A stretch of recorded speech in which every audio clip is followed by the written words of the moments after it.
Tonight, a growing number of countries have formally recognised a Palestinian state. At the UN General Assembly meeting in New York, France announced it was following in the steps of the UK, Canada and Australia, with President Macron calling the move an essential step towards peace. Israel has accused those recognising Palestine of rewarding terrorism. Our diplomatic correspondent James Landale has the latest from New York. The sky at night over Gaza, lit up by yet another Israeli bombardment. An attack that lasted until dawn, the smouldering aftermath, a reminder that here on the ground, diplomacy has failed. But in New York, it continues. World leaders gathered at the United Nations to discuss the war. France's president and several other European allies recognizing Palestinian statehood for the first time. Nous devons tout faire pour préserver la possibilité même. We must do everything within our power to preserve the very possibility of a two-state solution. Israel and Palestine living side by side in peace and security. En paix et en sécurité. Je déclare. This is why I declare that today France recognizes the state of Palestine. The Palestinian leader and his team were banned from coming here by the White House, so he beamed in remotely. We commend the positions of those countries who have recognised the state of Palestine. We call on those who haven't done so far to follow suit. We call for your support so Palestine can become a fully fledged member of the United Nations. The question being asked here at the United Nations is how might Israel retaliate? Might it build more settlements or even annex part of the West Bank? Much will depend on what Donald Trump thinks and allows. And he's due here tomorrow.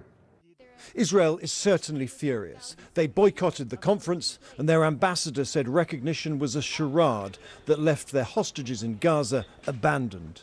When Hamas is praising this conference and calling it the fruit of October 7th, we know it's a problem.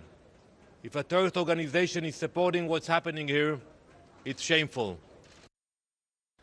More than three-quarters of the world's governments, almost 150, have long recognized Palestine as a state. But in the last 2 days, another 10 or so countries have joined their number, including 3 G7 powers, the UK, France and Canada. But Europe is not at one on this. Some countries like Germany think recognition should come only in the final stages of a peace deal.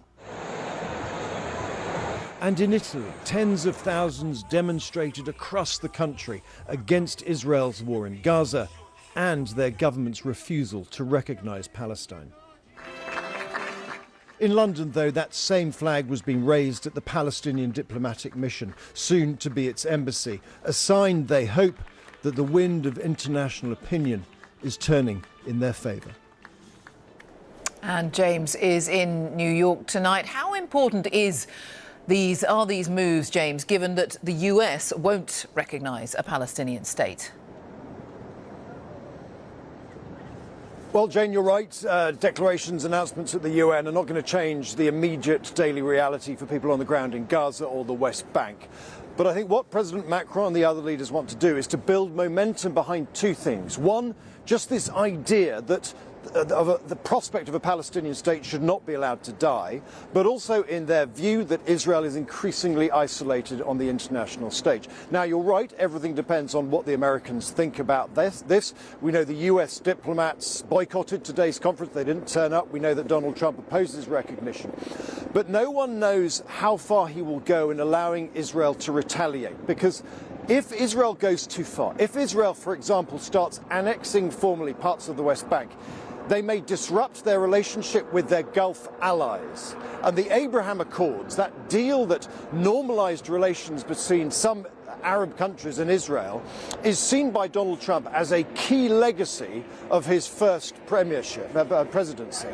And he will not want to see that disrupted. So the president's here tomorrow, and there will be a lot of attention paid to what he says. Jane.